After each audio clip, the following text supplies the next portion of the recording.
अपमान उन सिपाहियों का जिनको सीज फायर की ऑर्डर अपने देश के प्रधानमंत्री से नहीं बल्कि एक विदेशी से मिली।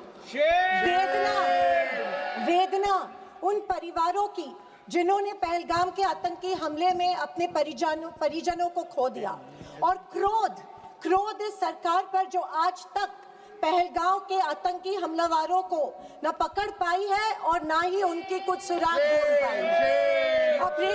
ऑपरेशन सिंदूर नाम सुनने में देशभक्ति का लगता है, लेकिन असल में ये सिर्फ मीडिया पर किया सरकार का एक तमाशा था।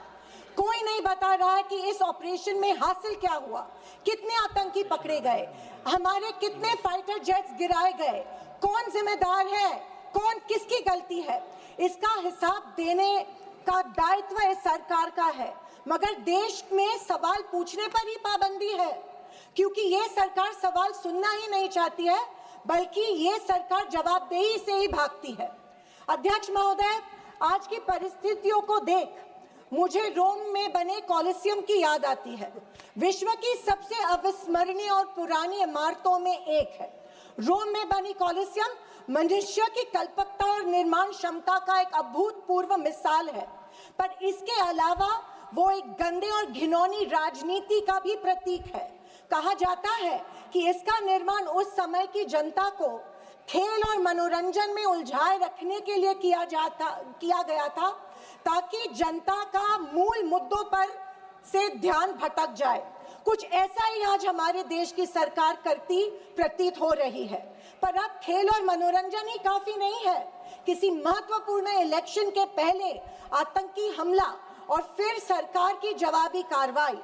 आतंकी आए कहां से, कहां गए, ये सरकार को कुछ नहीं पता, पर हमें पड़ोसी देश पर आक्रमण करना है और उसके आधार पर वोट बटोरने हैं।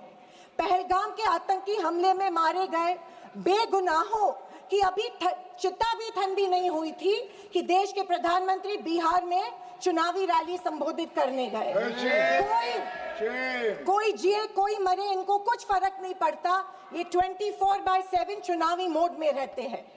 फिर साहब की मार्केटिंग की तरकस से आया नया तीर, ऑपरेशन सिंदूर। मुझे हमारी सेना की बहादुरी पर बिल्कुल संदेह नहीं है। मुझे हमारी सेना की बहादुरी और वीरता पर बिल्कुल संदेह नहीं है, पर इस सरकार की दुर्जनता की सीमा देखिए कि सेना के जवानों को लड़ने जरूर भेजती है, पर हमला होने के पहले दुश्मनों को आगाह भी कर देती है। हाँ, ये हमारे परराष्ट्र मंत्री का बयान था। क्या यही कारण है कि हमारे जेट्स दुश्मन के द्वारा गिराए गए? क्या ये हमारी सेना के जवानों के जानों के साथ खिलवाड़ नहीं थी? खैर, जो इंसान मानता हो कि इस सेना के जवान की तुलना में एक व्यापारी ज्यादा खतरा मोल लेता है, उससे हम अपेक्षा ही और क्या करें।